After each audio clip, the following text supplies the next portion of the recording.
Jai Mohanji, welcome to the book reading Seva. We have been reading Guru Leela 1 and we'll continue from where we stopped reading last time, which is Palak Mehta's experience.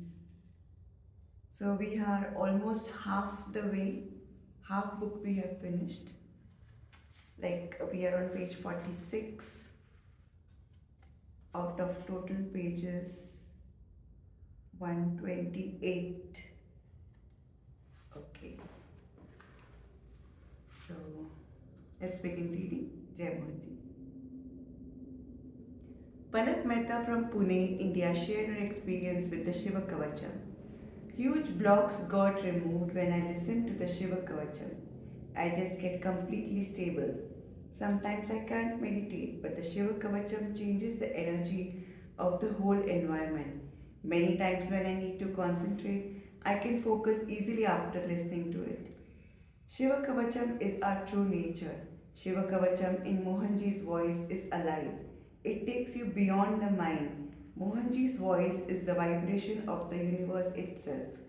It fills you up with the same vibrations by removing all the clutter and takes you back to your original state, pure light.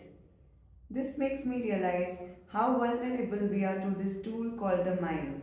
Once it is silenced, everything is perfect. One of the devotees, Anita, mentioned that she was listening to the Shiva Kavacham after taking a bath.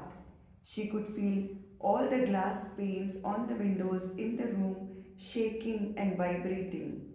This happened for as long as the Kavacham was played and it subsided thereafter. The volume was moderate and it was obviously not because of the volume that the window panes vibrated. Mohanji had recited and recorded the Shiva Kavacham Stotram in a studio in Kerala in between trips to the passport office in a hurry. There was no way he could concentrate because of busy schedules, incoming calls, and a press interview. Yet he did it within the limited time in one go.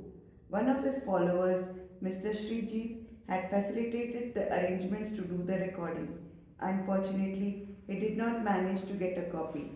He requested a local devotee of Mohanji in Palakkad for a copy. He promptly transferred it to the phone of Srijit. On a later day, when he was traveling with his family, his wife requested him to play it in the car via Bluetooth.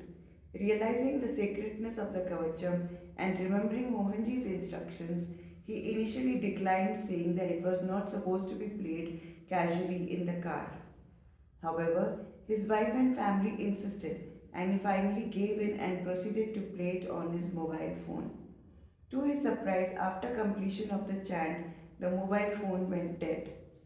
He tried various methods, but it refused to start. Once he reached home, he went to a service center to get it repaired. They tried their best with it for several days, but they could neither repair it nor diagnose what was wrong with it. They finally gave up and said nothing could be done with it. Not taking their word, he went to two other service centers to get a second opinion and a third opinion, but the same drama played out. They just couldn't figure out what was wrong with it. After being repeatedly told that the mobile was as good as dead, he finally gave up on it and handed it to his 2-year-old daughter to play with. His daughter is deeply connected to Mohanji. While playing with it, she started gesturing to him, pointing at the screen of the mobile phone, saying, Baba, Baba. He was deeply shocked to see the mobile phone had started all of a sudden and there was a picture of Mohanji on the screen. The child was calling Mohanji Baba. Even though they tried to coax her to call him Mohanji, he told the local devotee who had given him the copy that he had received a precious gift but had not treated it as such. Hence, this entire episode was a reminder for him to treat it with respect that it deserved. I would like to share two experiences that I had with the Shiva Kavacham. When I received the Kavacham, I instantly felt the powerful effects of it as I listened with deep concentration in the presence of Mohanji. Later on, I had a misguided brainwave that if listening to the Shiva Kavacham was so powerful, I could significantly amplify its effects by letting it play all night while I was sleeping. Mohanji has specifically said to listen to it only 2 or 3 times a day. When I did this for the second night in a row, I woke up in the middle of the night and observed that the ceiling was covered with a white mist. In the center of the ceiling, I saw a bald head with two huge eyes staring back at me. Under normal circumstances, that would have scared the bejesus out of me. I've always been scared of ghosts and bodiless entities. I was surprised that this sight just made me curious and I was not scared at all. Then the thought of Mohanji immediately occurred to me. At the thought of Mohanji in reverence, as if on cue, the vision instantly disappeared and the ceiling returned back to looking normal. Subsequently, I related this experience to Mohanji. Mohanji told me that the entity was one of the Shiva Ganas, army of Shiva, who got attracted with the constant rendition of the mantra of Shiva. Mohanji reapproached me for treating the Shiva Kavacham Strotam so casually. He said, this inadvertent act of playing it continuously for so long created a powerful energy field that attracted the Shiva Ganas to the energy of Shiva. Since Shiva is the sum total of all the energies in the universe, the Shiva Ganas come in all varieties, benign as well as evil. It was Mohanji's protection that prevented any unintended consequences. Just by a sincere thought, Mohanji appears to protect. I did not even chant his mantras to invoke his protection. Also, Mohanji had categorically mentioned that the Shiva Kavacham Strotam should not be heard more than 2 or 3 times in a day, and that too with deep concentration and reverence. The energies generated via this practice could be so high that our normal constitution may not be able to handle it and could possibly result in serious imbalances. This was not of a lesson for me. This was not enough of a lesson for me, and I finally learned it only after I had another misguided experience. While I was traveling, I decided to take some time off to do my consciousness Kriya practice. I went into the room and locked the door so that I would not be disturbed. My fertile mind cooked up another brainwave of increasing the efficacy of consciousness Kriya by listening to the Kavacham while doing it. Sometime into the practice, the door started opening with a loud creaking sound and stopped. I was surprised since I knew I had locked the door but decided against opening my eyes, thinking that the latch may have been loose. As if in response, the door started cracking again, even louder. I immediately opened my eyes but could not see anything amiss. After I finished my Kriya practice, I checked the latch and saw that there was no issue with it. I recollected that I had in fact properly closed the door since I had checked it before starting the practice. When I related this experience to Mohanji, he told me I came there to kick your butt. This time, Mohanji firmly told me not to treat the Kavacham casually and to cease all experimentations immediately. Mohanji considers consciousness Kriya extremely sacred and he insists not to mix anything with Kriya. This time round, I got the message loud and clear. In closing, I hope that the experiences will inculcate a sense of gratitude in the readers for any gifts that are received through the grace of a master, induce them to treat the gifts with utmost respect and reverence, and drive them to actively use the gifts consciously, consistently, persistently, and with complete awareness to further their spiritual growth. Jai Brahma Rishi Mohanji. Next chapter, He Who Protects, devotees from London and Serbia. Since ancient times, the Guru's unconditional love and protection came to the disciple who had complete surrender and faith. This has been proven time and again through copious examples that are spread through mythologies and religions. Lord Shiva has narrated in the Guru Gita The Guru can remove the fear of aging and dread of death. The Guru offers protection to his disciples even if they are cursed by sages, demons, or gods. Below are the two testimonials that show how selflessly and unconditionally Mohanji protects those who are connected to his consciousness. These real life experiences also show how Mohanji works in extended dimensions through his completely thoughtless, no mind state. Being in one place, he is able to respond to disciples across different geographies.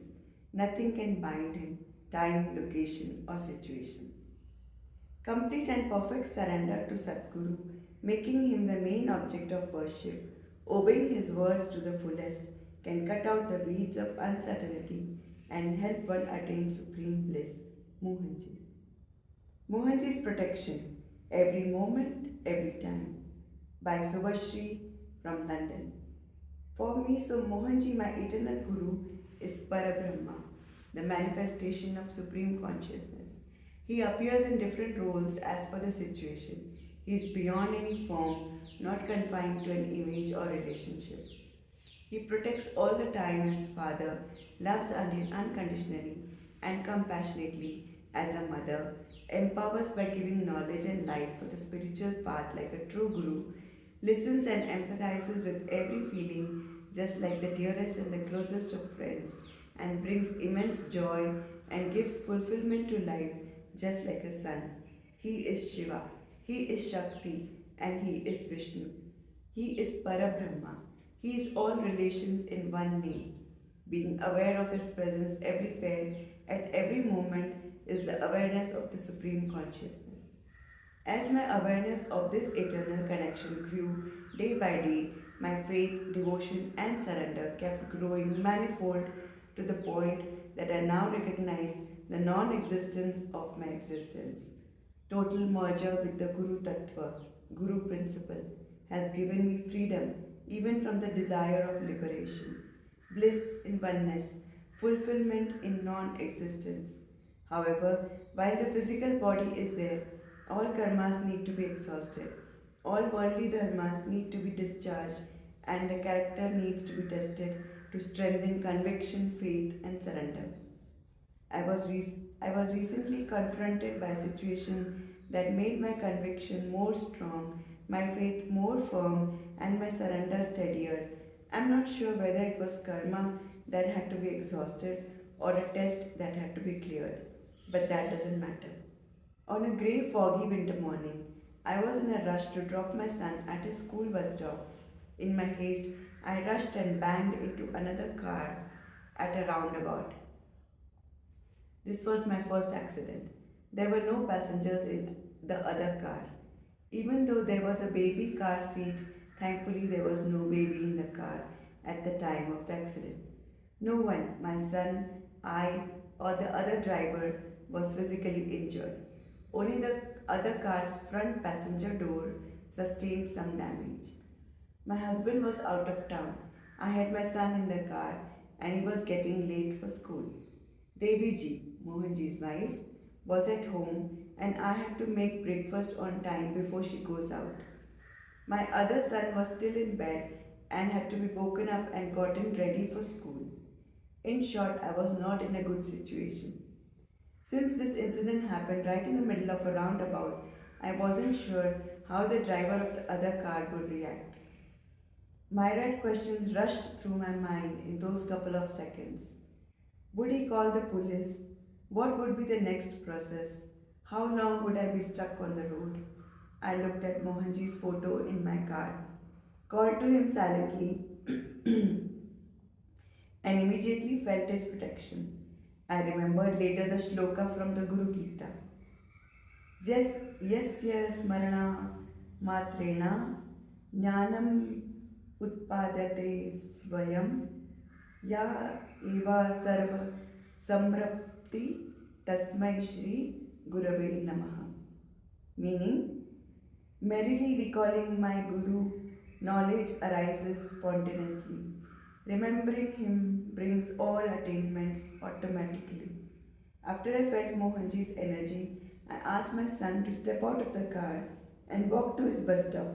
I also got out of the car. I was expecting angry shouting, but to my surprise, the other driver approached me and very calmly and quietly asked me, "Were you not looking?" This was the first indication of Mohanji's protection. I immediately apologized and said, "Apologies, it was my mistake, but I could not really see your black car." He asked me to move my car to the side lane to clear the main road for others and to talk it over. This was the second indication of protection. He didn't create a big scene in the middle of the main road and was definitely not involving the police. Once on the side lane, he asked me details about my insurance. I informed him that all the details were with my husband, who was currently out of the country. However, I did give him my contact details. While I was trying to contact my husband, he was also trying to contact his insurance. In a few minutes, he came and offered me a chance to consult with my husband if we would like to settle this through insurance or privately and inform him later. He allowed me to leave. This was the third indication of protection, not worsening the matter and not getting stuck on the road for long. We agreed to catch up after he got a quote for the repair. I returned home at about the same time as I would have otherwise returned after dropping my son at his bus stop. There was no delay, and I could easily tend to the rest of the tasks that I had to do in the morning. This was the fourth indication of protection. Everything went on normally as if nothing had happened. All through this situation, I was much calmer inside, feeling the cushion of Mohanji's protection.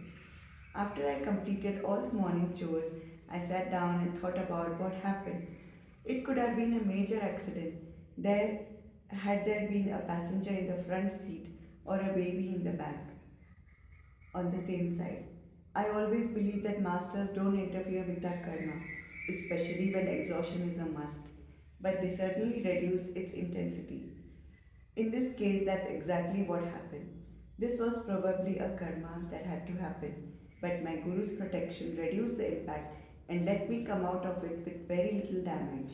A potentially larger problem was reduced to a minuscule dent. The monetary damage was insignificant compared to the bigger issues that could have otherwise happened. This was the most important indication of how Mohanji's protection shielded me. With this incident, my conviction, faith, and surrender to Guru and the Guru Tattva have become stronger, and it has only proven that the understanding was correct.